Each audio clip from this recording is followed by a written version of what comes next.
Good evening दोस्तों। I hope आप सबने बहुत अच्छी प्रिपरेशन कर ली होगी। मैंने भी जितनी कोशिश हो सकती थी रिवीजन कराने की 100% कोशिश की है, और आप लोगों ने जो मेहनत की है वो दोनों मिलके बहुत अच्छा रिजल्ट लाएंगे, आई एम वेरी श्योर। कल हम एग्जाम देने जाएं उससे पहले थोड़ा छोटा सा डिस्कशन कर लेते हैं। सबसे पहले तो आपको जो 3 घंटे 15 मिनट मिलेंगे, 15 मिनट रीडिंग टाइम, उसको कैसे यूज करना है। देखो, उस 15 मिनट्स में दो में से काम हो सकता है। आप उस 15 मिनट में या तो प्योरली एमसीक्यू पर फोकस करें और अप्रॉक्स मैक्रो और इंडियन के मिला के 10-15 एमसीक्यू आप कंप्लीट कर सकते हैं। तो ऑप्शंस अपने माइंड में रख लें कि इसका ए है, इसका बी, इसका सी है, इसका ए है, इसका सी है, जो भी लिख बाद में देंगे कॉपी में। या दूसरा ही काम आप कर सकते हैं, जो 6 मार्क्स के क्वेश्चन है उनकी रीडिंग करें, उल्टा रीडिंग चालू करें। मैक्रो के भी 6 मार्क्स क्वेश्चन और इंडियन के भी 6 marks question plus picture based questions जो हैं उस पे जो टेक्निकल क्वेश्चन है पिक्चर बेस्ड क्वेश्चन है, इन पे करें। पर इन पे करने का एक नुकसान है, बहुत सारे जने ये कहते हैं इस पे करें, पर इसके करने का मुझे लॉस लगता है कि कई बार क्या होता है, कोई पिक्चर बेस्ड क्वेश्चन या दूसरा पैसेज बेस्ड क्वेश्चन होता है, एनालिटिकल क्वेश्चन होता है, हम उसको रीड करते हैं और एट फर्स्ट इंस्टेंस हमको थोड़ा सा कम समझ में आता है, तो मन में घबराहट हो जाती है कि 6 नंबर का क्वेश्चन हमको नहीं आ रहा। तो मैं जनरली यही कहता हूं कि इन पे फोकस ना करके we should focus on MCQs for the first 15 minutes. और टू बी वेरी फ्रैंक, अगर आपने अच्छे से पहले एग्जाम्स अपियर किए हैं, हाफ ईयरली का, प्री बोर्ड का, जो भी एग्जाम्स अच्छे से अपियर किए हैं, तो 3 घंटा 15 मिनट आपके लिए कम नहीं पड़ेगा। ये सफिशिएंट टाइम होता है पेपर को करने के लिए।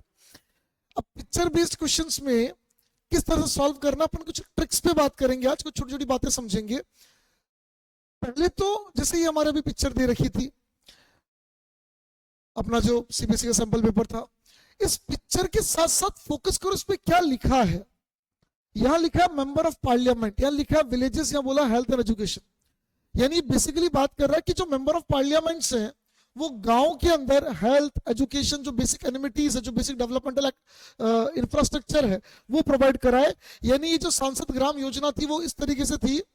बहुत सारे स्टूडेंट ने कहा, बोले सर सांसद ग्राम आदर्श ग्राम योजना हमने तो कभी नाम ही नहीं सुना। सांसद मतलब मेंबर ऑफ पार्लियामेंट, आदर्श मतलब आइडियल एकदम बढ़िया वाला, ग्राम मतलब विलेज, और योजना मतलब स्कीम।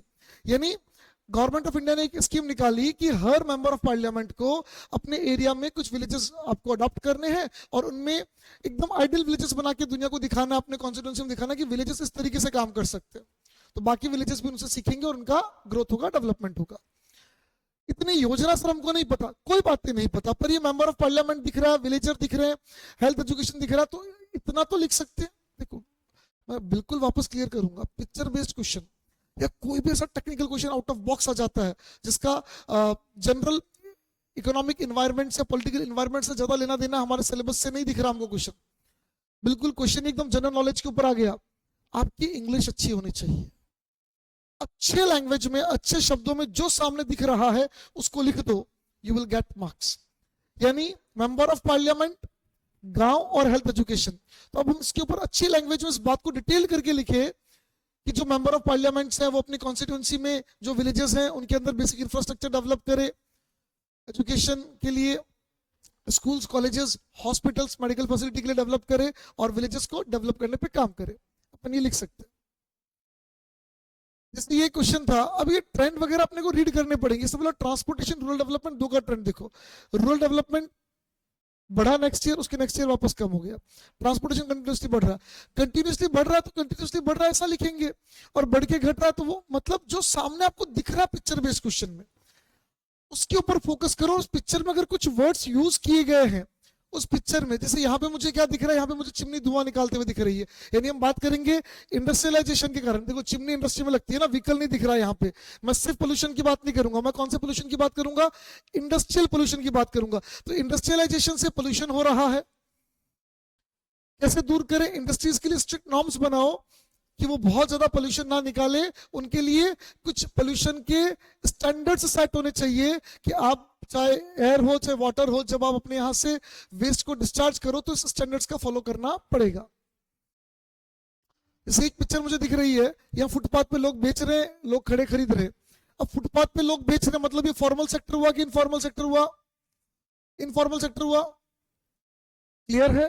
तो यहाँ पे अपन इनफॉर्मल सेक्टर को लेकर बात लिखेंगे, इसलिए लिखा identify the situation depicted in the image and suggest the impact of the indicated situation in the Indian economy. भैया यहाँ क्या दिख रहा है कि फुटपाथ पे लोग बेच रहे हैं और लोग वहां से खरीद रहे हैं, तो ये इनफॉर्मल सेक्टर है। इनफॉर्मल सेक्टर से गवर्नमेंट को टैक्स कलेक्शन कम मिलता है। इनफॉर्मल सेक्टर जो बहुत छोटे लेवल में फुटपाथ वगैरह, ये पॉवर्टी को भी रिप्रेजेंट कर रहा है। इन सारी बातों को अपन लिख सकते हैं। पिक्चर के ऊपर फोकस करो और पिक्चर में कुछ वर्ड्स मिल जाए तो बेस्ट है, ये तो अपने को पता है, जॉबलेस ग्रोथ की बात कर रहा है। अब इस पूरी पिक्चर में क्या दिख रहा है, विंड और सोलर एनर्जी, क्लियर है। Serious concern over the climate change, climate change के लिए हमको कुछ करना पड़ेगा, कुछ करना तो इसने लिख रखा है। अब इसमें आपको बिल्कुल ये स्ट्रेटजीज बतानी पड़ेगी कि ग्लोबल कंसर्न अगर हमको एनवायरनमेंट को बचाना है तो विंड एनर्जी, सोलर एनर्जी, मतलब जो non conventional source of energy है उसको लेकर हमें यहाँ डिटेल में लिखना है। मैं वापस कहूंगा, इनमें बुक की एज इट इज लैंग्वेज काम नहीं आती है। आपकी लैंग्वेज अच्छी होनी चाहिए, आपका इंग्लिश, आपका लिखने का तरीका अच्छा होना चाहिए। जब आप पिक्चर बेस्ड क्वेश्चन करो ना, तो अपने अंदर जो राइटर है उसको जगाना कि बस आज अपन बेस्ट लिखेंगे लैंग्वेज में, मजा आ जाएगा। और इस पिक्चर पे लिखने से पहले, किसी भी पिक्चर पे लिखने से पहले 60 सेकंड का पोज लेना, रुक जाना 60 सेकंड के लिए एक बार, और उस पिक्चर के लिए सोचना कि इस पे मैं ये बात लिख सकता हूँ, ये लिख सकता हूँ, इस लैंग्वेज में इस तरीके से लिखूंगा, देन आफ्टर स्टार्ट राइटिंग। क्योंकि बाकी क्वेश्चंस तो आपको याद है, उसने जीडीपी का न्यूमेरिकल पूछा आपसे, नेशनल इनकम का आपको याद है फॉर्मूला, आप सीधा करना चालू कर दोगे। उसने आपसे पूछा कि भैया डिफरेंस बताओ लेबर सप्लाई और लेबर फोर्स में, तो आपको याद, आप सीधा लिखना चालू कर दोगे।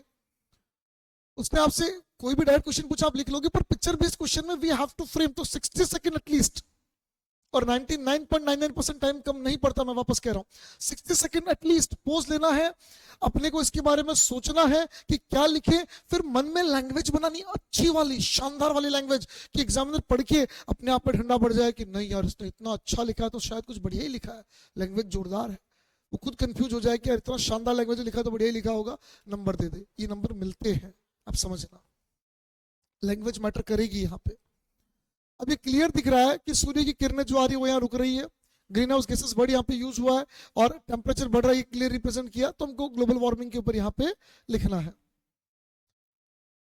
थर्मामीटर लगा हुआ है और सर पे पोटली है, पोटली बुखार जब होता है, तबीयत खराब होता है, गर्म पानी से सेक नहीं करते सर पे, और थर्मामीटर लगा हुआ, फीवर है, यानी अर्थ की तबीयत खराब है। अर्थ की तबीयत खराब है मतलब क्या लिखे, कोई से भी जो चैलेंजेस आपको पता है, ग्रीन हाउस लिख दो, पोल्यूशन लिख दो, बायोडाइवर्सिटी लॉस लिख दो, अर्थ के सामने जो जो चैलेंजेस है सारे इसमें कवर हो जाएंगे।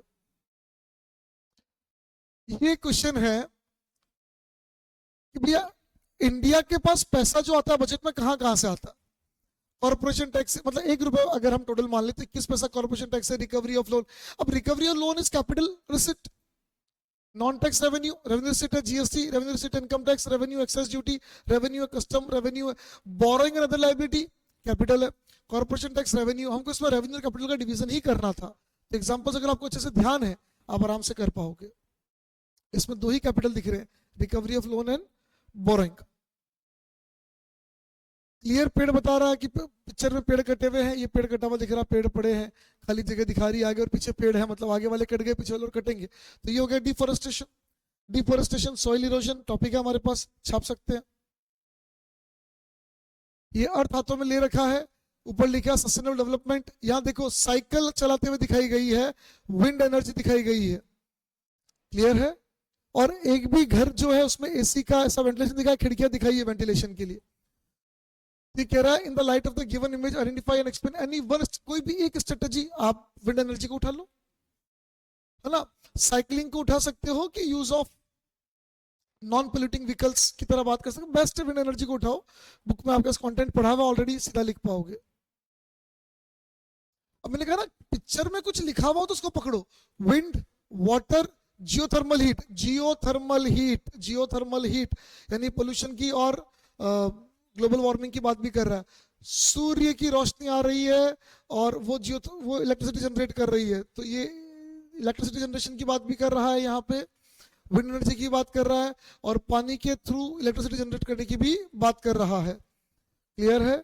रिसर्च दिख रहा है, लोग पढ़ते हुए दिख रहे हैं, और अर्थ जो है हंसता खेलता दिख रहा है, बल्ले बल्ले कर रहा है, बल्ले बल्ले ऐसा कर रहा है। ये दिख रहा है। आप इन्वायरमेंटल चैलेंजेस बताओ, तो चैलेंजेस तो है पोल्यूशन, चैलेंजेस है थर्मल, मतलब कोयले से इलेक्ट्रिसिटी जनरेट करना। ये तो सारे सोल्यूशन बता रखे हैं यहाँ पे। इसने पूछा प्रॉब्लम बताओ, तो प्रॉब्लम के अंदर क्या क्या आ जाएगा भाई, कोयला यूज कर रहे हैं, पेट्रोल यूज कर रहे हैं, क्रूड ऑयल वगैरह यूज कर रहे हैं, ये सब हमारा वहां पे प्रॉब्लम में आ जाएगा। ये अपन क्लियरली यहाँ पे देख सकते हैं। सोल्यूशंस, प्रॉब्लम पूछा है तो हम प्रॉब्लम बता देंगे क्या क्या इश्यूज है और ये उनको सॉल्व कर रहे हैं। अगर ऐसा हो जाए तो अर्थ की हेल्थ सुधर जाएगी। अगेन इस पिक्चर में हमको सोलर दिखा रखा है, विंड दिखा रखा है। It is also important tackle carbon emission. Carbon emission को कंट्रोल करना है तो तीन चीजें, पेड़ ऑक्सीजन जनरेट करती है, कार्बन को इनहेल करती है। तो पेड़ और non conventional source of energy, ये बहुत हेल्प कर सकती है। दोस्तों हम पहले एमसीक्यूज करेंगे, फिर पेपर को सीक्वेंस में करेंगे। क्वेश्चन नंबर 10 कर दिया, फिर 12 कर दिया, फिर 15 कर लिया, ऐसे नहीं, सीक्वेंस में करेंगे। हमको आता है तो हम सीक्वेंस में करेंगे। सीक्वेंस ऐसा भी हो सकता है कि पहले 1 से 17 जाए या 17 से 1 पे जाए। इंडियन पूरी एक साथ करना, मैक्रो पूरी एक साथ करना, हर क्वेश्चन के बाद 2 लाइनों का गैप छोड़ना, ज्यादा काटाफैसी मत करना और कहीं काटने की नौबत आ जाए। जैसे आपने कहीं पे लिखा कुछ, सपोज देखो आपने लिखा कुछ भी, जैसे मैंने इंडियन इकोनॉमी लिखा और फिर मुझे याद आया नहीं नहीं इंडियन इकोनॉमी नहीं है, तो ऐसे नहीं काटना है। काटने का तरीका क्या हो सकता है आपका, ये।